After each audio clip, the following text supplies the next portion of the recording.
Ég heiti Renzo Passaro, ítaljaður ættina ef einhver skyldi vera að hugsa um það. Ég vinn sem verslunarstjóri Timburverslun Byko Kópavogi. Ég búinn að starfa sem verslunarstjóri í 12 ár. Þar undan var ég yfir Kjalávoginn, búinn að vera í 25 ár. Ég ætlaði að vera flugmaður þegar ég var barn. Flutti til Reykjavíkur til að læra flug. Fannst ekki nógu skemmtilegt. Það skrýtna í þessu þegar ég var í fótboltaferðalagi í Kópavogi kringum 10 ára aldur. Keyrði fram hjá Timburportinu og horfði þar inn og sagði sjálf mér að ég geti alveg hugsað mér að vinna þarna.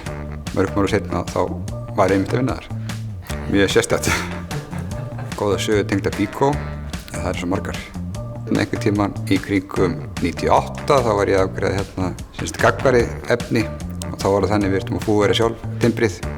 Oft kom það bara alveg rennandi blautt og þá kom einn kona inn á splunkunni Benz með leðursveitum öllu og vildi endilega varpa þessu bara beint inn í bíl hjá sér í staðinn fyrir að splæsa í sendibíl. Taldi það ekki ráðlegt en hún gerði samt sem áður og eiginlega það með sætin í bílnum þrátt fyrir ítrekar aðvaranir. Ég myndi segja að starfsfólki væri það besta við að vinna í Byko. Starfsandinn er virkilega góður og það er kannski hægt að líta það þannig að þetta er ekki samstarfsmenn, þetta eru samstarfsfélagar, virkilega gott teymi.